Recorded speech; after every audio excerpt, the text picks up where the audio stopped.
Do we really have an impact month by month, year by year?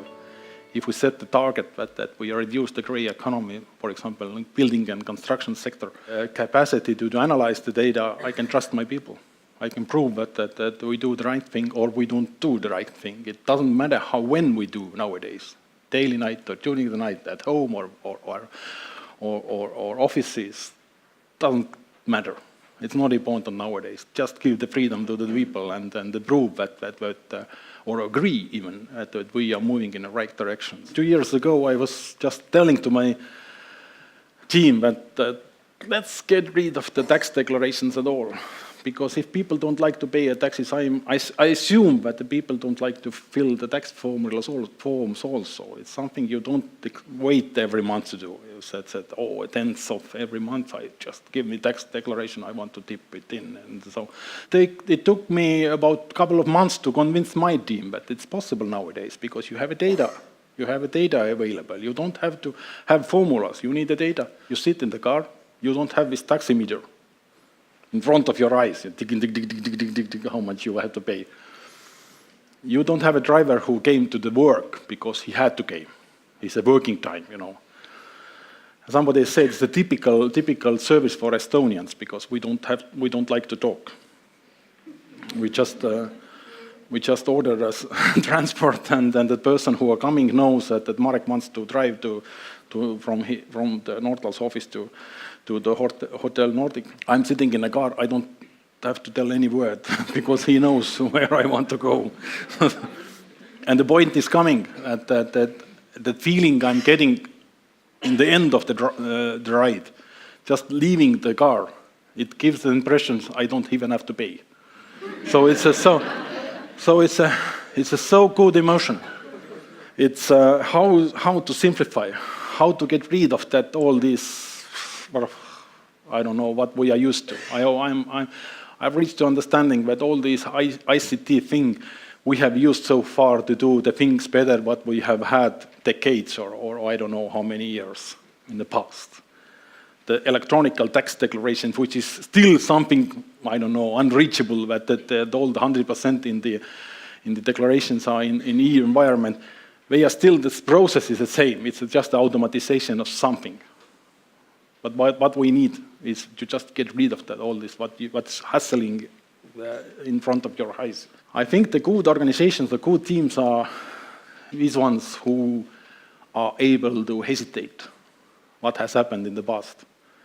They have to be proud of what they have done, but believe me, to hesitate, to think that okay, yes, we have done a good job, but maybe we can do something differently.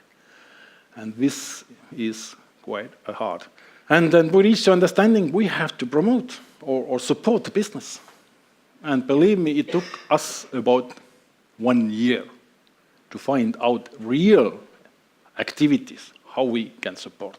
Because we didn't used to think like that. We used to think like how to control. The one example, coming back to analytical stuff, we used to collect the information and hire the best risk analysts to deal with this bunch of information. And the good thing was that then when we go to control somebody, and when we hit, that was a good thing. And after that, we discussed how we can support. We decide. It's very, very bad when we hit somebody. It's a lost battle. And the good thing is, when you have auditors, they are going to the company, and they don't find anything. That's a good thing. Believe me, our auditors went mad. The many organizations, they don't have a proper planning system in place. They do some operational or ad hoc planning, but to create a good strategy is a tricky question. I've done 3 strategies for Estonian Tax and Customs, and the last one I did a year and a half. Believe me, year and a half, 20 pages text. If you want a real strategy, what works, you need the time. And you need the focus. I don't know anything about the taxation, neither the customs, because I'm a manager. And I think this kind of attitude we have to develop, teach or help the managers that they have to learn how to trust the experts or the people who knows the business. And this is if you feel that your client and then their manager are the person who can trust, you can be successful to suggest new solutions, and then they will use your expertise. For me, always the principle is that in the team I have to be the weakest in sense of knowledge about the business. So, and all the other people around me must be, I don't know how many times smarter. And then I just create the environment, pay them as much money when I can pay, to motivate them. After that, things are going to happen. The main question is, what mistakes you have done in your life? And if the answer is no mistakes, he's saying, no, please close the door, because I don't want you come to practice in my organization. Please learn somewhere else, or to do the mistakes and then learn. I think mistakes are huge possibilities. So data is a power. Sometimes even truth monopoly.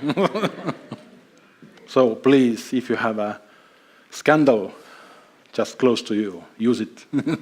So let your people make mistakes, and you are benefiting from that heavily.